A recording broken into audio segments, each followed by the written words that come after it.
Señor presidente Álvaro Uribe Vélez, muy buenos días. Doctor Fernando, muy buenos días a usted, a sus compañeros de la Hora de la Verdad y a todos los oyentes.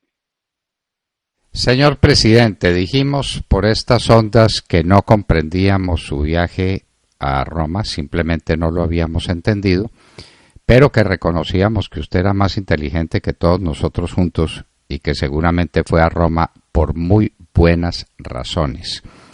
Como este es un tema sobre el que debe haber claridad, nosotros le preguntamos muy respetuosamente a qué fue usted a Roma, qué sentido tenía esa reunión con el Papa y cuáles fueron sus conclusiones finales. A ver, doctor Fernando, primero, por allá en abril, el nuncio me pidió, esto lo he mantenido muy en silencio, que si yo podía ir a Roma a hablar con el secretario de Estado.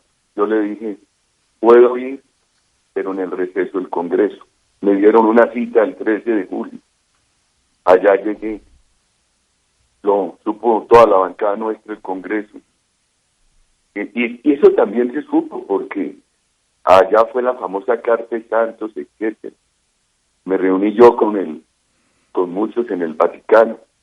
Inclusive muchos se dieron a ver de mi persona, porque yo no pido ningún apoyo a embajadas de Colombia en el extranjero, y me gusta recibirlo y no lo recibo.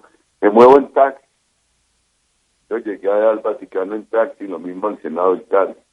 Le expliqué durante largo rato a Monseñor Parolin todas las objeciones nuestras a ese acuerdo con el grupo terrorista FARC. Después vinieron todos los sucesos que han ocurrido, y el jueves de la semana pasada, en una reunión que teníamos con el procurador entrante, el doctor Fernando Carrillo, estábamos el senador Ernesto Macías, la senadora Paloma Valencia, el senador Honorio Enríquez, no fue el doctor Iván Duque, a quien estábamos esperando, porque ellos fueron los tres voceros nuestros en el tema de Procuraduría.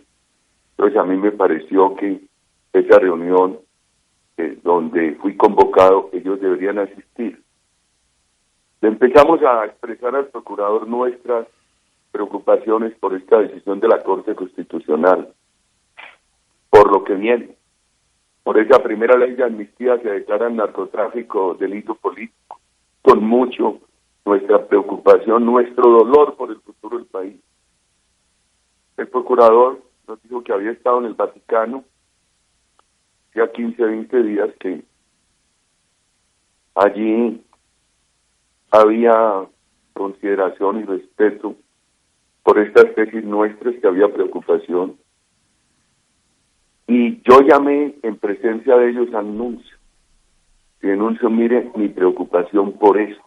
Esto es muy grave para el país.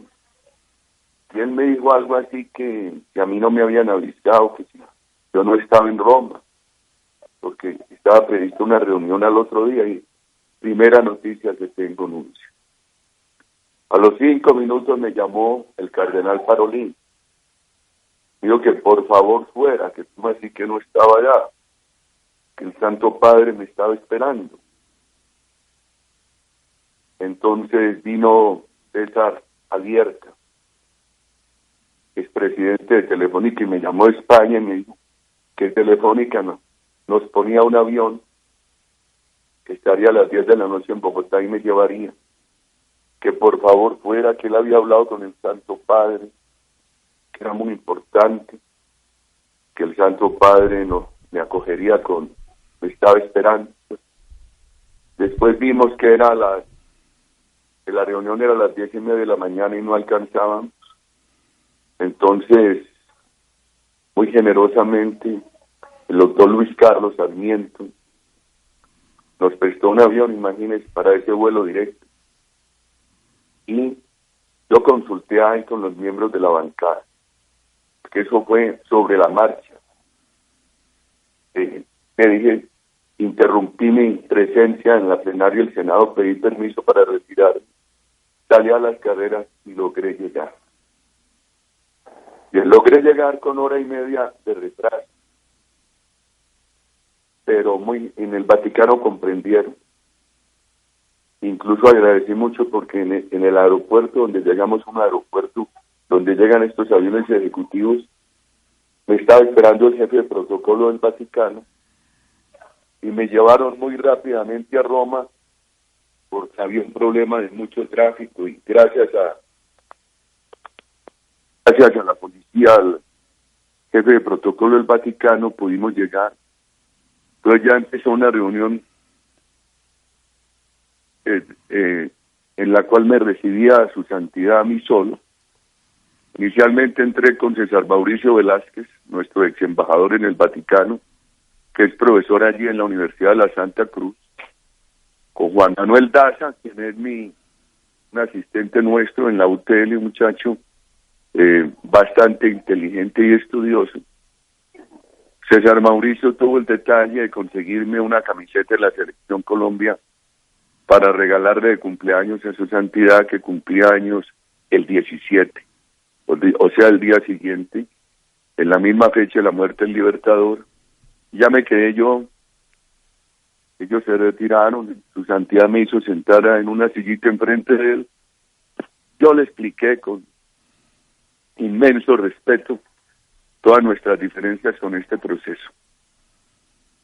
Inclusive no abuso de la generosidad de su santidad si digo esto. Él mostró enorme preocupación por lo que está pasando con el narcotráfico. Me dijo que Argentina tiene un problema enorme de narcotráfico. Y yo procuré hablarle a él con toda sinceridad, pero con todo respeto. Él me dijo después,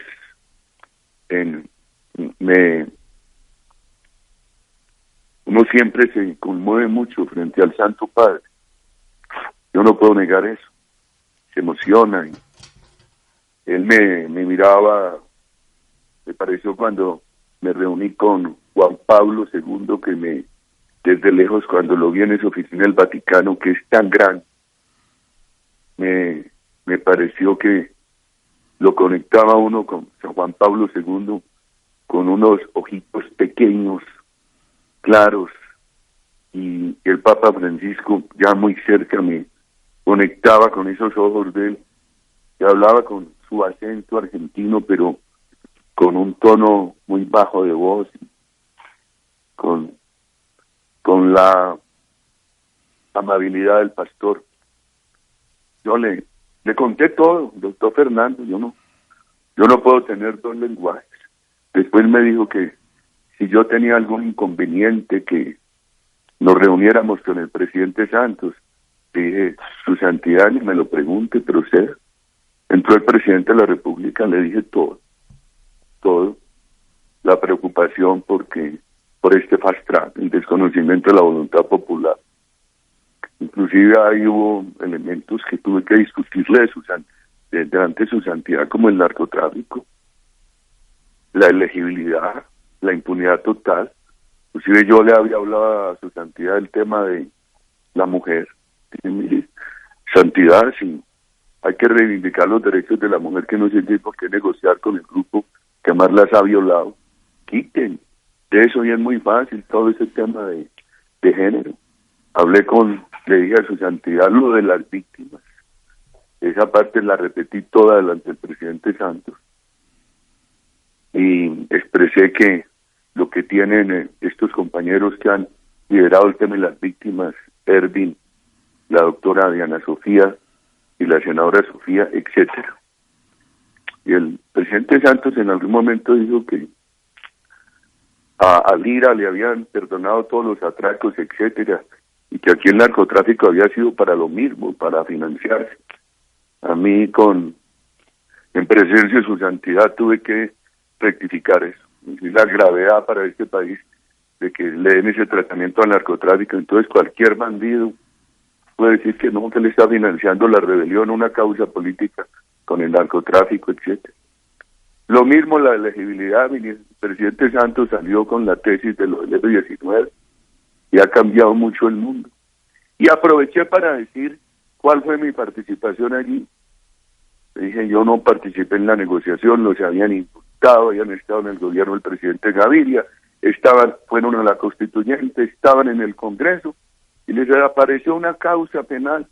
Yo como congresista, hombre, ya que hicieron todo esto con ellos, no les desconozcan eso. Le dije a su santidad, en presencia del presidente Santos, santidad, eso fue lo que yo hice. No sé si acerté o me equivoqué. Lo cierto del caso es que la impunidad lo que ha hecho es generar mal ejemplo en Colombia, y mire lo que viene, le conté lo de disidentes, ELN, etc. ¿Yo qué diría, doctor Fernando, no? Su santidad muy generosamente oyó todo esto. Yo expresé las discrepancias con el gobierno, respetuosamente, pero con claridad, refuté esos temas del presidente Santos, y ya hay unas cosas personales de ya la bendición de su santidad y eso, y algunas cosas que yo allá conté desde la Plaza de San Pedro cuando salí. Yo creo que la semana pasada yo estuve en Washington, doctor Fernando, y allí me reuní con personalidades cercanas al nuevo gobierno y al gobierno saliente, a lo mismo. Ahora le decía a mi señora esta madrugada, lo que espera el país, ahora una ley de amnistía que iguala a las Fuerzas Armadas con quienes han sido terroristas y que declara el narcotráfico delito político. En este momento de dificultades nos toca una tarea política interna que la tenemos que pensar muy bien y sumamente activa, y pensar el siguiente paso que vamos a dar de una tarea internacional. Yo he procurado el 2 de octubre para acá, creo que he estado 2 veces en España, he estado en los Estados Unidos varias veces. En fin, nos toca una tarea nacional e internacional, no es fácil, porque si usted oyera la agresividad, por ejemplo, que tuvo conmigo un corresponsal europeo, cuando yo ratifiqué en la Plaza de San Pedro todas nuestras discrepancias con ese acuerdo, una periodista muy brava me dijo, entonces perdió la avenida, si usted no acepta esto. Y le expliqué pacientemente los desacuerdos. Enseguida un corresponsal, que después supe que era el periódico del País, no se imagina la agresividad diciéndome que yo quedaba ante el mundo como el enemigo de la paz, etcétera. Bueno, nos toca seguir esta tarea. Yo tengo que decir que su santidad fue muy receptiva. También le confieso, yo hablé del tema de Venezuela. Me sentía mi obligación hablar en favor de la maltratada, de la anulada democracia de Venezuela. Y hablé del tema de Venezuela y el riesgo para Colombia. También hablé de eso. Yo, no obstante que uno se conmueve, trataría la mente de bloquearse en presencia del Santo Padre, yo procuré que no se me quedara un solo elemento por fuera. Además le dije muy claramente, miren, yo no soy el único del no. Aquí a nuestro partido lo representan en eso fulano, Perano Sultano, está fulano. Le di la lista de todos los colombianos que han venido liderando esto, etcétera, etcétera. Yo pienso que hay que seguir hablando. Esa noche fui citado por el secretario de Estado, por el cardenal Parolin. Yo salí donde el Santo Padre, tuve 2 o 3 reuniones en Roma, le hablé a los medios de comunicación en la Plaza de San Pedro, después en esa avenida de la Conciliación, me entrevistaron para un noticiero de televisión y para la noche, cuando yo iba ya de paso a una reunión con Monseñor Pietro Parolin, y hablé con él 2 horas, y le volví a explicar todo esto. Y la verdad es que yo creo que allí hay preocupaciones. Esto fue en síntesis bastante improvisado, yo lo supe el jueves, doctor Fernando, y hay una discusión a la carrera con la bancada, y a mí me parece que había que, en la medida que fuera posible, porque creí que era imposible, imagínense, A la 1 de la tarde yo no sabía en qué llegar a Roma, y era el otro día a las 10:30 de la mañana en Roma. Gracias a la generosidad del doctor Luis Carlos Sarmiento, pudimos llegar. En este momento de tanto riesgo para Colombia, nos toca esta tarea internacional y nacional, enfrentar todo ese aparato del gobierno, con la palabra paz, un gobierno que no tiene hoy mentalidad colombiana sino europea, diciendo que esto es como lo del Lira, como una cosa y la otra. A nosotros nos toca contraargumentar en todos los escenarios y que nos escuchara el Santo Padre. Yo tengo que decir hoy que es importante. El Santo Padre lo escuchó y eso tiene obvia importancia, señor presidente, mucho después de que el Santo Padre se hubiera manifestado contra el no. El Santo Padre dijo que no vendría a Colombia porque el no había ganado. Entonces el Santo Padre había tomado partido, mal aconsejado y mal informado, pues uno tiene que entender por quiénes. Pero es que el Santo Padre tiene la obligación de informarse bien. Y eso coincide con la actitud del Santo Padre en Venezuela, que le dio oxígeno a Nicolás Maduro y que le ha supuesto los costos infinitos que para Venezuela tiene el haber detenido una dinámica política que era inatajable en contra de Maduro. Entonces el Santo Padre, mandando un representante a Venezuela, congeló esa dinámica política. Y ahí tiene usted que Venezuela está al borde de un estallido de unas proporciones que pueden ser incalculables, presidente. Un país donde no hay nada que comprar, pero además no hay nada con qué comprarlo porque desapareció la moneda. Y Nicolás Maduro dice que desapareció por obra del imperialismo americano. Eso es lo que está sucediendo y lamentablemente el Santo Padre está mal aconsejado. Hay un señor de apellido Grabois o Grabois, si se pronuncia, si es nombre francés, que tiene unos antecedentes marxistas-leninistas supremamente claros. Entonces usted tuvo que encontrar a su santidad bastante prevenido y con una mentalidad ya muy hecha en contra del no, que sería una especie maldita que está conspirando contra la paz, cuando lo que está haciendo es tratando de defender el país del narcotráfico, de los violentos, de los criminales, de los que están disolviendo la República, presidente. ¿No sintió usted esa prevención del pontífice en contra suya y en contra de las tesis que usted representa y que usted significa y que fueron triunfadoras el 2 de octubre en una jornada democrática memorable e inolvidable? Doctor Fernando, no lo sentí prevenido al Santo Padre. Encontré en él un pastor que me trató con afecto, que escuchó con toda atención.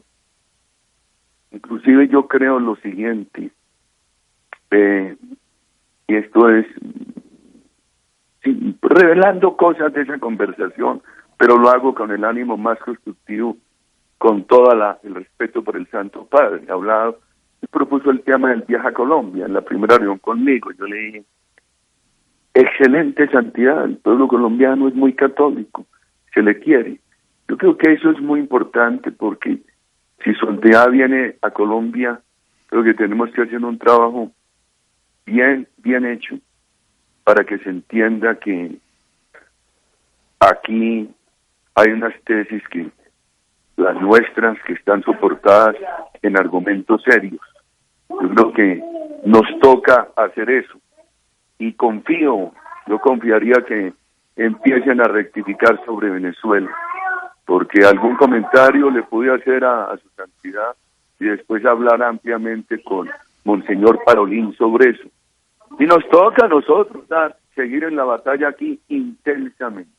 Hay un tema de seguir aquí en la batalla de opinión pública. Esta semana bien, miren la dificultad lo que nos viene. Ahora el gobierno a las carreras para hacer aprobar en horas esa ley de amnistía con esas dificultades y a través del fast track.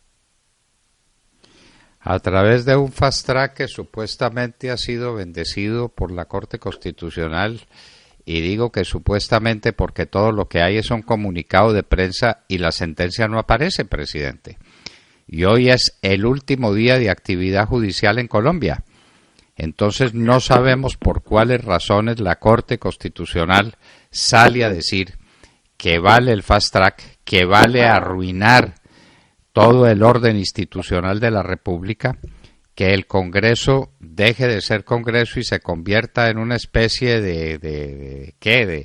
algunos dicen que de notario, porque el notario presencia pero no interviene en los actos que presencia, y eso es lo que va a venir en esta semana, donde van a ocurrir cosas de una importancia trascendental en esta y en las siguientes, porque se declararon en sesiones extraordinarias desde aquí al mes de marzo para aprobar todas las leyes que convienen a las FARC, que ya tiene inclusive sus representantes designados para que vengan al Congreso a vigilar que el Congreso sí cumpla sus órdenes, es decir, que sí se sometan a lo que está previsto en ese acuerdo, que es exactamente el mismo que el pueblo derrotó el 2 de octubre, presidente. Es que esto tiene una gravedad inmensa. Es que el pueblo colombiano se manifestó y la manifestación del pueblo colombiano no ha sido respetada, y Juan Manuel Santos ha salido a decir que entendió que cuando no sea absolutamente indispensable no se acude al pueblo. Claro, no se acude al pueblo porque tiene el peligro de que el pueblo diga no, porque todo estaba previsto para que el pueblo colombiano dijera que sí, y resulta que el sí fue de apenas un 17% contra un 83% que dijo no, con una manifestación expresa o con la manifestación evidente de quienes se abstuvieron ese día electoral. Presidente, llega usted en momentos supremamente duros para la vida de la República, porque van a aprobar a la fuerza todas las leyes que favorezcan a las FARC. Mientras tanto, los militares siguen presos, y mientras tanto el Congreso sigue persiguiendo, el Congreso no, la Cancillería, el gobierno colombiano sigue persiguiendo a personas como Andrés Felipe Arias, a quien ya lo volvieron a solicitar en extradición a los Estados Unidos. Presidente, esto es implacable. No dan un minuto de tregua en la persecución política y jurídica contra quienes no estamos de acuerdo y no estaremos de acuerdo jamás con que se le entregue el país a las FARC. Usted llega en ese momento, presidente, muy difícil. Fernando, creo que no me alcancé a ir porque estuve 22 horas en Roma. Pero vamos esto por parte. Corte Constitucional, Gobierno Santos, caso del ministro Andrés Felipe Arias. Lo de la Corte Constitucional, ese comunicado tan confuso, tan vacilante, pareciera que a la Corte Constitucional le dio miedo decir de manera terminante y clara que no era aplicable el fast track o que sí era. Eso nos quedó en un limbo. Yo creo que no fueron capaces de decir es inaplicable porque no se ha cumplido con la referendación popular, y esa incapacidad fue por que les daba miedo del gobierno. Y tampoco fueron capaces de decir es aplicable porque el Congreso reemplaza al pueblo, que en este caso era imposible porque sabían que era un atropello jurídico de inmensas proporciones. Entonces dijeron fast track, pero el Congreso es el que tiene que considerar si ha habido referendación o no, dijeron, y no se opone a que se busquen nuevos consensos, a que haya ulterior ratificación, etcétera. Por eso nosotros apoyamos la proposición de que fuera la presidenta de la Corte Constitucional, no a prejuzgar al Congreso, como algunos lo entendieron, sino a explicarle al Congreso el sentido de ese fallo, porque el comunicado es confuso. Segundo, el gobierno Santos. Hombre, te digo sinceramente, póngale errores a mi gobierno, póngale faltantes, errores a mi persona. Hombre, Colombia no merece el gobierno Santos. Colombia no merece esta dificultad que tenemos tan grave, doctor Fernando. Uno lo ve todos los días, y en esta cosa, la manera como han presentado todo este tema ante la comunidad internacional, etcétera, esto es muy doloroso. ¿Cuándo iba a pensar uno que iba a haber voluntad de atropellar las instituciones democráticas como lo han hecho? de considerar la legitimidad del terrorismo como lo han hecho. Este tema de la economía, mire lo que se viene esta semana en la reforma tributaria, etcétera. Andrés Felipe Arias, ¿de dónde acá? Primero, en una reunión en Río Negro, en la base aérea, cuando fui llamado por el presidente Santos y acudí, que la conoció el país, y que fui con el doctor Juan Gómez, a plantearle yo al presidente Santos lo de Andrés Felipe Arias, porque le dije, yo voy el miércoles o el jueves, no recuerdo, a testimoniar en Estados Unidos. Y él me dijo que él no había intervenido en lo de Andrés Felipe, etcétera, etcétera. Pero mire, la Cancillería, yo no creo que la Cancillería vaya a solicitar la extradición de Andrés Felipe Arias sin consultar con el presidente de la República. Y mire otro atropello jurídico, doctor Fernández. En el gobierno nuestro, usted lo sabe porque usted y yo firmamos esas extradiciones, nosotros extraditamos el narcotráfico no porque consideráramos que el tratado estaba existente, que el tratado existía, estaba vigente. Extraditamos basados en normas de derecho interno. Yo anoche escribía esto. ¿De dónde acá se le ocurre a la Cancillería decir que el tratado está vigente cuando la ley ratificatoria fue declarada inexequible? Entonces, según esa tesis, en Colombia ya no se va a necesitar ratificación del Congreso ni control de la Corte Constitucional sobre la ley ratificatoria para que se ponga en vigencia un tratado internacional. Yo pienso que este es otro atropello y muy grave al orden jurídico. Yo creo que hay que, y me voy a poner en eso en este momento, no obstante lo que la declaración que se daba por escrito, el affidavit al juez americano, hay que volverle a escribir hoy. Eso sí que es una persecución, atropellando el orden jurídico a la mejor manera en las dictaduras para atropellar compatriotas, en este caso Andrés Felipe Arias. Señor presidente, viene usted también cuando está ya en plena marcha la crisis económica que va a causar verdaderos desastres sobre la superficie social de la República y especialmente respecto a las clases medias y a las clases más pobres del país. La reforma tributaria va a ser la lápida que se ponga definitivamente sobre cualquier proceso de inversión. Usted, que vive mirando las cifras y que está al tanto de todo, habrá visto cómo se han perdido, no ganado poco, perdido los ahorros de los colombianos que estaban depositados en cuentas de ahorros, cómo se han perdido las cesantías que los colombianos han tenido que sacar para sobrevivir. Estamos desahorrando, estamos desinvirtiendo. La situación económica es dramática y le vamos a poner encima una reforma tributaria. Presidente, el desempleo es galopante, así el doctor Perfetti diga lo contrario, se puede parar en la cabeza, pero es que eso lo pulsamos. Y la gente lo dice. Los jóvenes están de viaje de este país para cualquier parte porque saben que aquí no hay horizonte, que aquí no hay futuro.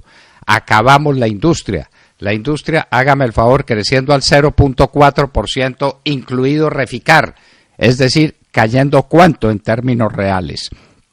La producción agropecuaria cayendo, y entonces uno dice, ¿por qué no suben los alimentos? Falta de demanda, presidente, hambre. El pueblo colombiano tiene hambre. La cartera de los bancos se está dañando. Hoy sale, le recomiendo, si no lo ha visto, un reportaje del superintendente financiero diciendo que en octubre la cartera mala de naturaleza corporativa y comercial creció un 16%. Presidente, estamos a portes de una crisis económica sin precedentes y esto es culpa de todo el dinero que se robaron. Se robaron la bonanza petrolera, se robaron el producto de un endeudamiento gigantesco que pesa sobre los hombros de los colombianos. Pero la gente sigue hablando pues de Santos y está en Asís compitiendo con San Francisco a ver cuál de los dos es más santo y dejando a un lado los problemas de la gente, presidente. La gente en Colombia, la gente de clase media no va a tener con qué comer. Esa es la realidad del país. Doctor Fernando, mira, hagamos este inventario. Cultivos de narcotráfico multiplicados por 4. disidente FARC, ELN, que estaba prácticamente desarticulado, hablan de que tiene 4.000 hombres, 3.500 bandas criminales, drogadicción urbana, todo ese crecimiento de esa drogadicción, toda la impunidad a esos fenómenos criminales. Sigamos. Veamos el tema de salud. Es muy posible que el nuevo gobierno en el 2018 reciba un déficit cercano a los 7 billones. Imagínese usted. Y que hay en impunidad el robo de Saludcop y el robo de Cafecom. Por favor, yo inclusive lo voy a denunciar esta semana en el Senado, mi conversación con el gerente de Café Salud, donde me dijo que había encontrado 80, 90 contratos que se habían hecho y que había muchos inconvenientes dañinos y que se habían hecho para favorecer políticos. Le dije, ¿usted por qué no lo ha denunciado? Se me quedó callado. ¿Por qué no va al Senado a decir eso? Y me dijo, porque me meten a la cárcel por unas tutelas. Y le dije, por favor, dígale a la Corte Constitucional que le dé una dispensa para cumplir las tutelas y muéstrele su proyecto, etcétera. Sigamos. Petróleo y gas. El nuevo gobierno encontrará petróleo y gas para 4 o 5 años y no se está buscando en Colombia. Sigamos, industria, usted lo ha dicho, agréguele. En el último trimestre reportado, la formación bruta de capital cayó 4.3 en Colombia. Sigamos, la economía colombiana este año la ha medio mantenido. Buen precio de café, que no es imputable al gobierno, una coyuntura internacional, alto dólar, porque a medida que el gobierno fue perdiendo confianza, la moneda colombiana se devaluó. Entonces ese mal gobierno ahí, pues, paradójicamente le sirve a sectores exportadores que habían perdido los apoyos que debía darles el gobierno. Café ha ayudado, las flores han ayudado, el banano ha ayudado. Si no fuera por Reficar, estaríamos con una industria con crecimiento negativo. Ese gasto público, ese endeudamiento, es muy fácil que el próximo gobierno encuentre un endeudamiento de 55% en el Estado, cuando el gobierno nuestro entregó eso en el 43% consolidado del Estado. El déficit y otra cosita, la pérdida de ingresos de la clase media y de los sectores populares. Ayer nuestro compañero, ese joven senador Fernando Nicolás Araujo, presentó una propuesta de reforma tributaria que venimos trabajando nosotros. Pues por supuesto la negaron, pero eso lo tendrá que reivindicar el Centro Democrático con miras al 2018.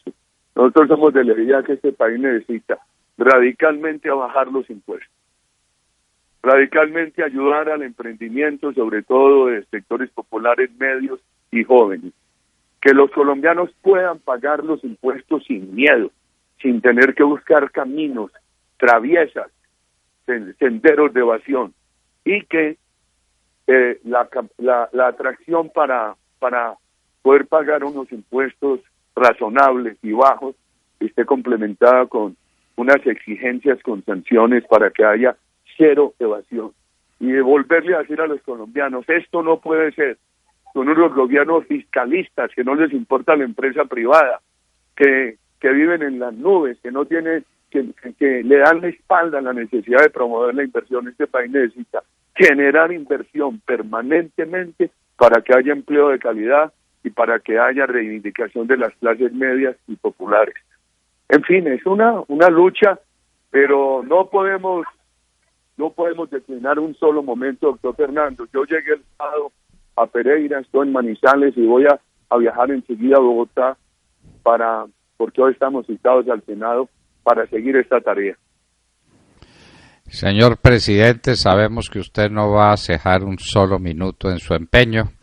Esperamos que el mundo termine por comprender cuáles fueron los alcances de las reuniones con su santidad, que su santidad escuche, que deje de estar unilateralmente informado y que haya una oportunidad económica para este país.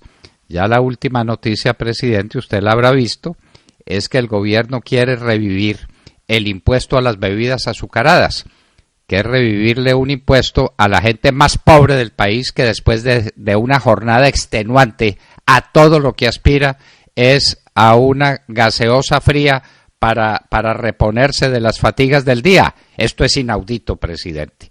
Y sabemos que eso es para perseguir a alguien, pero están persiguiendo es a la gente más pobre de Colombia, que ni siquiera una gaseosa, presidente, ni siquiera una gaseosa. Esto es inaudito, presidente. A este país se lo robaron, se lo han robado sistemáticamente, se le robaron una bonanza petrolera que usted dejó organizada, que usted dejó clara, se la robaron entera y nos han puesto encima un endeudamiento externo de unas proporciones colosales, tanto que Santos endeudó a la nación lo mismo que lo habían endeudado todos los presidentes de Colombia desde Simón Bolívar hasta usted. Esto es inaudito, presidente. Es inaudito, pero esto es lo que hay que enfrentar porque al país se lo robaron. Se lo robaron unos amigos de Juan Manuel Santos que le han cobrado ese precio a la lealtad que le han mostrado. De manera, presidente, que a seguir la batalla nosotros estamos listos y sabemos que usted no solamente también está listo, sino que usted es el que nos dirija en esta batalla porque Colombia no llegue a ser como Venezuela. Presidente, una palabra sobre ese país. ¿Qué hace un país cuando ni siquiera moneda tiene? A la gente se le robaron los billetes de 100 bolívares y los dejaron sin valor. ¿Hasta dónde va a llegar esto y cuándo vamos a presenciar una explosión en Venezuela de unas proyecciones inauditas para Colombia, que es el país hermano y vecino de Venezuela, presidente? Ojalá el mundo comprendiera, el nuevo gobierno de los Estados Unidos, las Fuerzas Armadas de Venezuela, que hay que escuchar a la comunidad de Venezuela y permitir que Venezuela haga un tránsito inmediato a la democracia. Ojalá el mundo lo comprendiera y nosotros tenemos que sumar nuestra voz todos los días a esto. La semana pasada muchos colombianos me preguntaban, bueno, ¿y la acción política inmediata? Inclusive alguien me dijo, no, es que estamos preocupados porque ustedes parecen no defender el no pare. Y tenemos toda la firmeza. Lo que pasa es que tenemos que pensar muy bien. Pues, hacerlo rápido no se opone a que pensemos muy bien el siguiente paso. Yo invitaría a todos a que nos ayuden a definir esta semana para anunciarle al país antes de que termine el año pasos políticos que tenemos que dar en esta lucha. Esto es con rapidez, pero bien pensados para no equivocarnos, porque Ave María, qué momento tan difícil nos ha causado el gobierno Santos a Colombia. Señor presidente Álvaro Uribe Vélez, sabemos que está usted de viaje. Un abrazo ya para toda la gente de Manizales, para nuestro pueblo, esa es nuestra gente. Y esa gente está sufriendo mucho, presidente, porque los precios del café estuvieron buenos, han venido cayendo dramáticamente en los mercados internacionales y el café colombiano se sigue vendiendo a las grandes tostadoras para que lo mezclen con cafés de mala calidad, pero bueno, esa es otra historia. En todo caso, presidente, muchos éxitos y venga pues aquí a hacerse frente de esa pequeña legión de senadores que usted comanda, pero que cada uno de ellos vale por 1000 de los demás. Señor presidente, muchísimas gracias por acompañarnos en la hora de la verdad. Muchas gracias, doctor Fernando. Buen día a usted, a William, a sus compañeros en la hora de la verdad y a todos los oyentes. Muchas gracias. Álvaro Uribe Vélez, presidente de Colombia, estaba con nosotros en la hora de la verdad. Son las 7:12 de la mañana.